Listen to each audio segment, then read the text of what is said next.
So I thought I'd have a little chat around sketchbooks and why I keep them. Yeah, it's so many reasons why I keep a sketchbook. I think that they are just places to put life, or snippets of life. I wouldn't say I have everything that happens to me, obviously, in a sketchbook, but it's nice to take the chance to record things, and I'm always happy when I've made the effort to sit down and stop and record something in a sketch. This one is our backyard. I started it in 2019. I'm still going, adding little bits and pieces as I see them. There's so much wildlife around us. So we live on 3/4 of an acre and we back out onto some bushland. So these are our neighbours, and so this sketchbook's full of observations of the critters that we live with, the neighbours, wallabies and koalas that come through sometimes. Everything from what's growing in the garden to who visited the bird box one hot summer's day, and trees and local birds. So they're places where I can write a little bit if I feel like it. I can observe stuff. I try and make notes of things, recording the flora and fauna and Noel. And it's nice to write, but I'm not really a big writer, although there's a few pages here. I'm just as happy to record something of my world, and some of the things particularly things I appreciate. Familiarity, right where it should be. Birds in our firewheel tree that bloomed for the first time in 25 years. That was very exciting. And the birds went crazy over all those lovely flowers. Our resident frogmouth at the moment, it's a young one, camouflaged.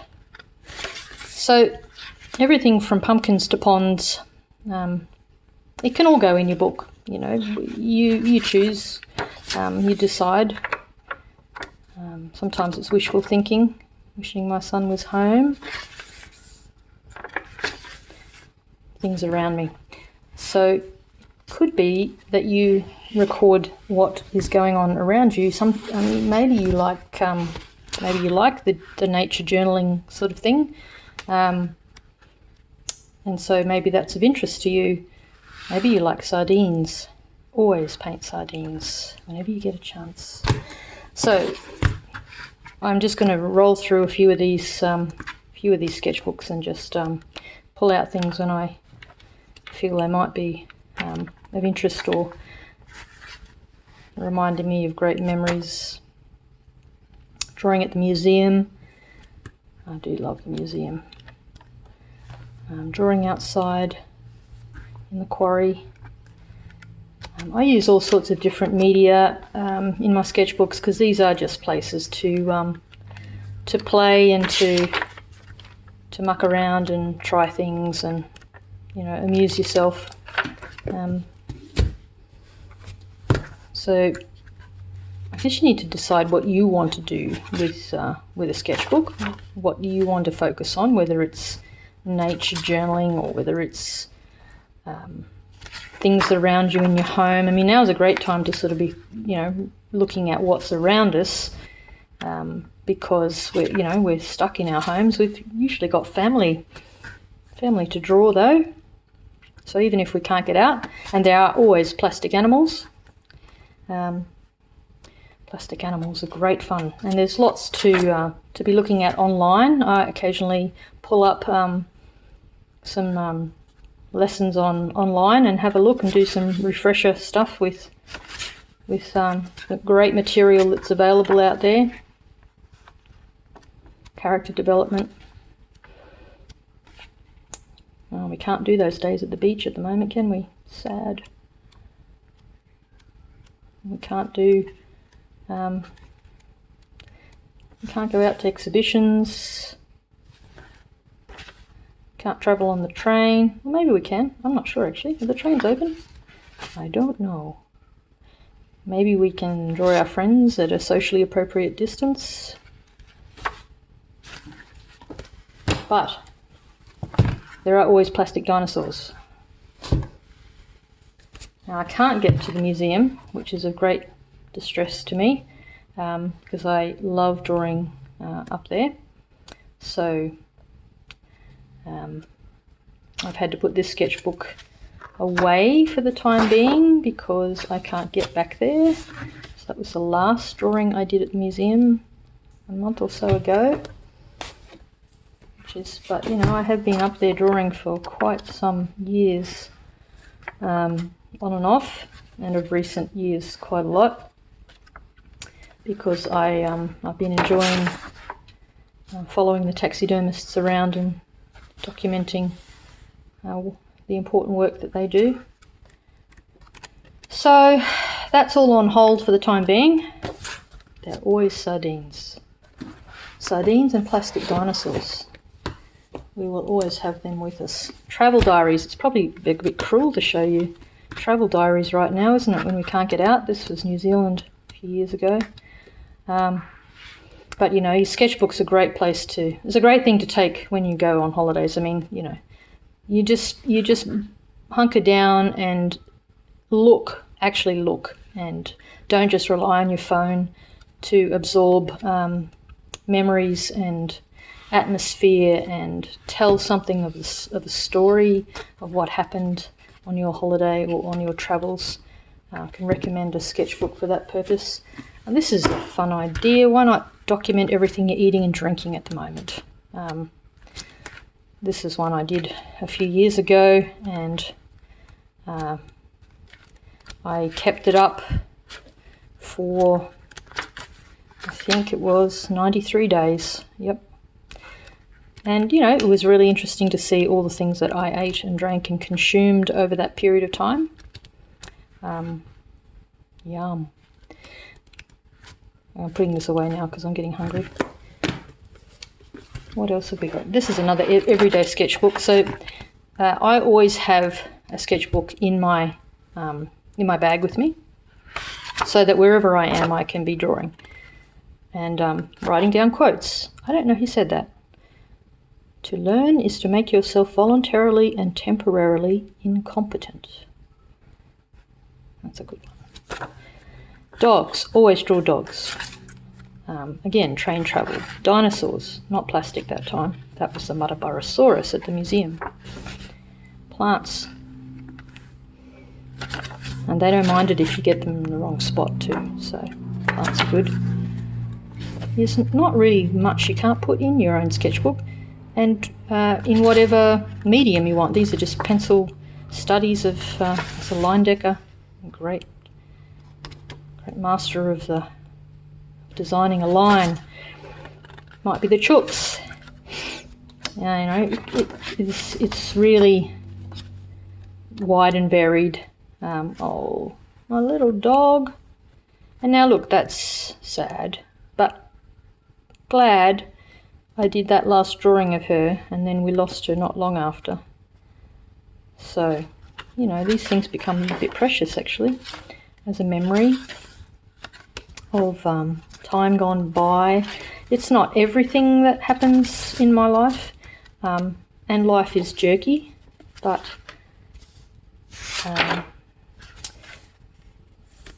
exhibition. Yeah, it's a great thing to take to a show, to have a little draw when we eventually get back out there, and when we eventually get back out to cafes and art galleries. In the meantime, we've got our Instagram feeds. Sometimes I steal snatches from different people's Instagram feed and put that in there. Oh, that was my wisdom tooth extraction. I'm needle phobic, so that was really stressful. So I was drawing as a way of coping mechanism. That's another thing that we can use our sketchbooks for. A way of breathing and seeing the world.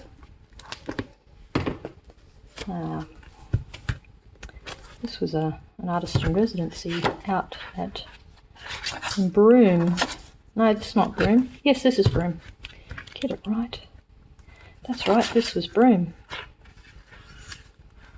Yeah, it was great. So this was 9 days on the west coast, and the colour, I mean, my goodness. The colour of that water and the colour of that Pindon sand, unbelievable.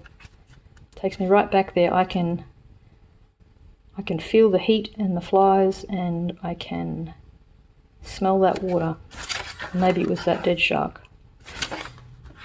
The kites. I was there looking at migratory shorebirds as part of my Research for Australian Future project, but yeah, it was so great observing wildlife and using a telescope, because that's all I could see of the birds without the scope, and with the scope. So yep, worth trying to squint down that telescope and try and draw from life. It was really a wonderful time. Oopsies, something nasty's happened there. Great memories. So many. See, this is the thing. I look back now on these little rubbishy sketches, but I remember everything. I remember the conversations I was having. I remember the sound. I remember the heat. I remember all these students helping us. We were doing a cannon netting of the birds, and so all these people were standing around getting a briefing, and then when they started catching the birds and they were being processed, they had to have their bloods taken and their DNA, and they're getting sexed, and they're having, tags put on their little wrists and everything. And so I was sort of documenting as it was all happening, but everything gets stuck to these drawings. So it's an amazing thing when you can draw in the moment. Something happens, I don't know. So, this is back at the museum. So same thing here. It's a great opportunity to draw from the taxidermied mouse, which is the closest thing I'm going to get to a black-throated finch at this point. But it's also great to document what the taxidermists are doing, what the curators and the collections managers and all the people who look after our natural history collection in Queensland, and document a little bit of what they do and the snatches of conversation that you will only hear in a museum. So I really miss the museum, but I know hopefully that we'll get back there. So in the meantime, I'll just have to put up with drawing from home. Okay, so we have got ourselves here a plastic crab, as one does. And although I can't get to the museum to draw, where's my brush gone? Oopsies. I can use this fabulous plastic specimen from the lovely people in China, and I can make myself a drawing. Now, what I'm going to do is, rather than draw it first and then,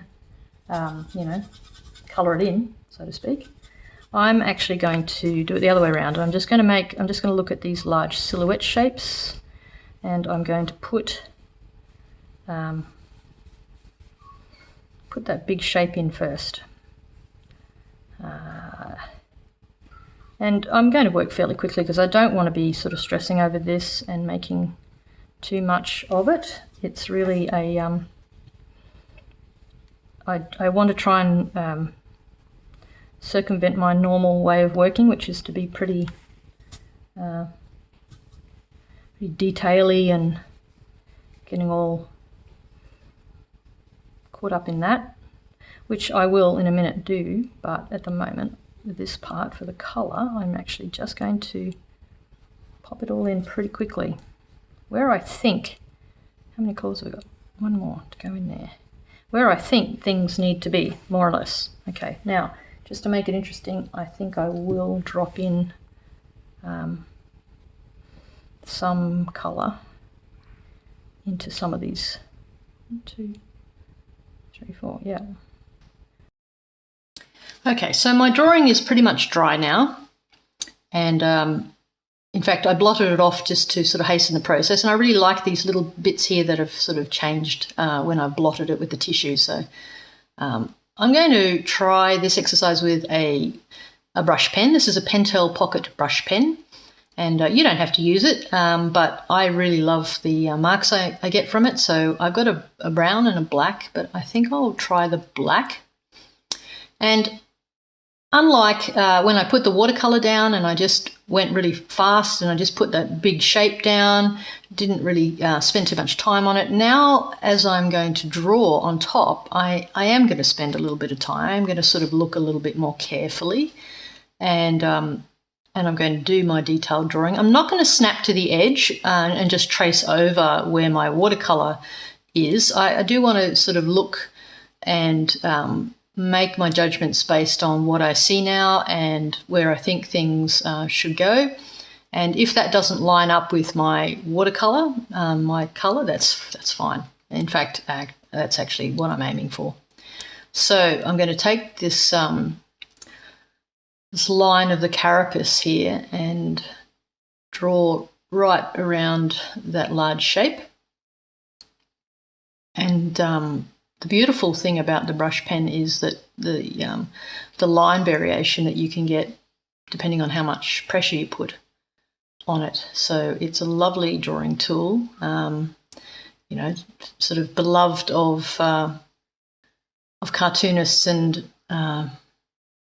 illustrators and artists who love that kind of graphic quality of I like the calligraphic nature of it. I love the it's a joy to draw with. It's lovely and fluid and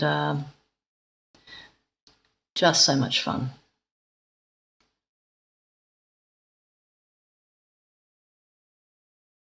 So draw around the edge of that large shape, the carapace of the crab. I think that's what it's called. Carapace? I think so.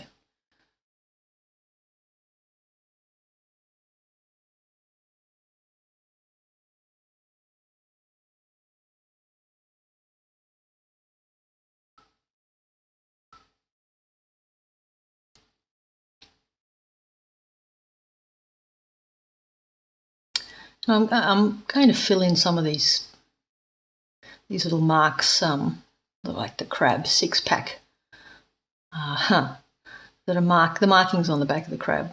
I mean, my highlights aren't in the right spot, but that doesn't matter. It's not an exact science. That's the whole point.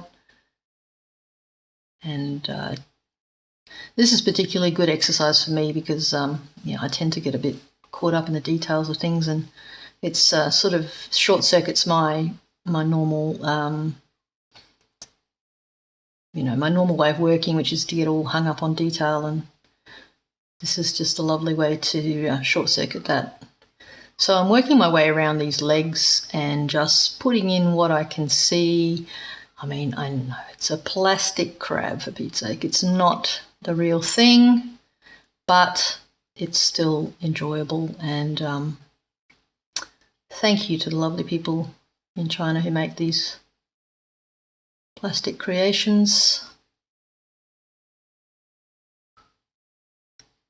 So I'm adjusting things as I go. If it doesn't match my watercolour, that's okay. Not worried at all. I'm really just trying to be a little bit careful and a little bit faithful to what I'm seeing. So I'll put the lines down where I think they need to be. And in a perfect world, I think I probably wouldn't have made that blue so dark because it's actually a bit hard to see where my lines are going. So the colour that you choose as your sort of silhouette colour, the big block of colour that you put down, just keep in mind to keep that a little bit light so that you can actually see. There's a little bit of a boxy shape in this front claw here, so try and add a little bit of the form lines I'll work out the angle of how this claw's coming out. My colour is in the wrong spot, so I'm just going to have to move that over. That's okay.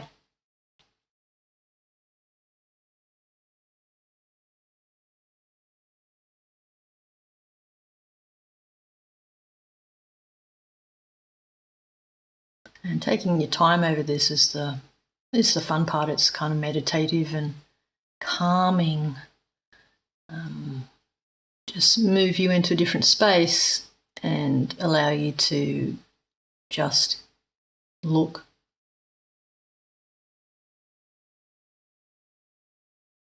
There's a few little shadows in here, which I'm sort of going back in. I have to be careful not to overdo that, I think.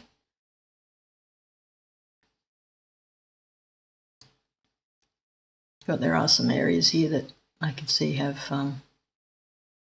yeah, I'm just going to add a little bit there. See how that goes. We should stop now. Yep, okay.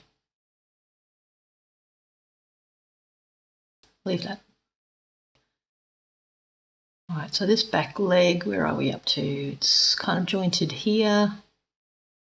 And it's coming out to a lovely, I like the way they're sort of articulated, these, well, the real crabs are, not so much the plastic one, but the joints are really cool.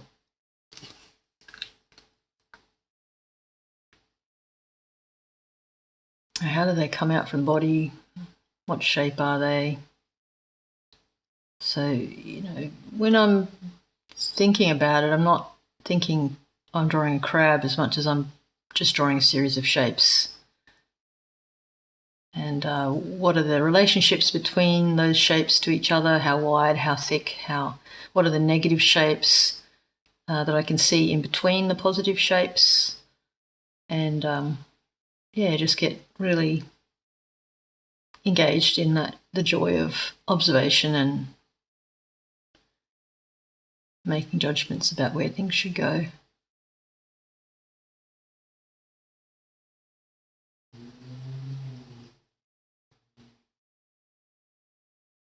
So it's a little contour drawing, obviously. There's looking at these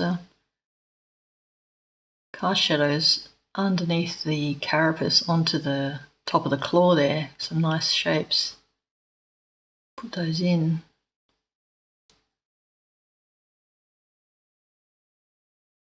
So it is basically a contour drawing, you know, not sort of getting too hysterical about the shading, just putting in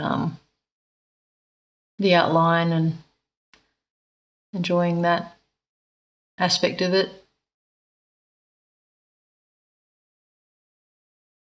And this is where drawing from life, from plastic, drawing from the thing in front of you rather than a photo of the thing, is just so much more joyful, so much more fun, because there's heaps more information for a start, and you have to make the choices.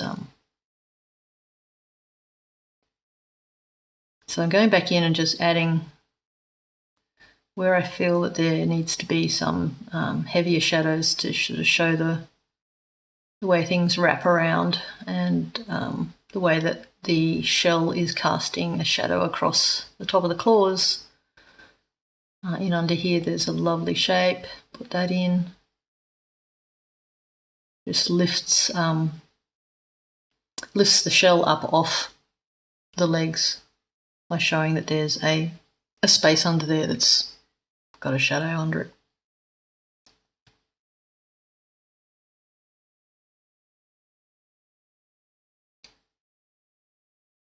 So I'm looking at this carapace underneath here. The local colour is light, but I don't know, what would it look like if I put that all in with dark? Let me just, yeah, well, maybe it could have stayed, but it's gone now. It's a shadow now. So, you know, I don't care if I make choices that I then instantly regret, or I think, oh, I should have, could have, would have.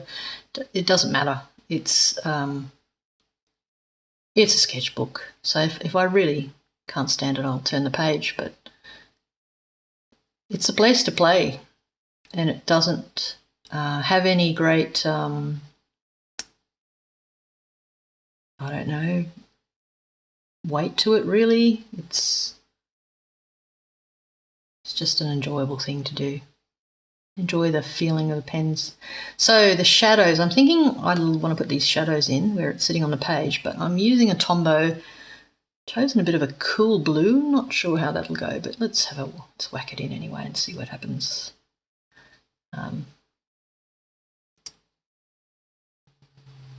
Again, these are just fun things to play with, and it's always interesting that usually what happens is there's often a disconnect between the watercolour and the drawing, and I love the fact that things shift and move, and it has a sort of almost like a double image thing happening, where it's like those old printed images where the prints, the subsequent colours didn't quite match up, and there's a lovely disconnect. I really like that. I enjoy what that looks like. So this exercise is all about putting those large shapes in. Large shape first in the case of the large silhouette shape, and then put in the detail, have fun, go to town on the detail with the drawing, and see what you come up with. You can use any object. It doesn't have to be a plastic crab.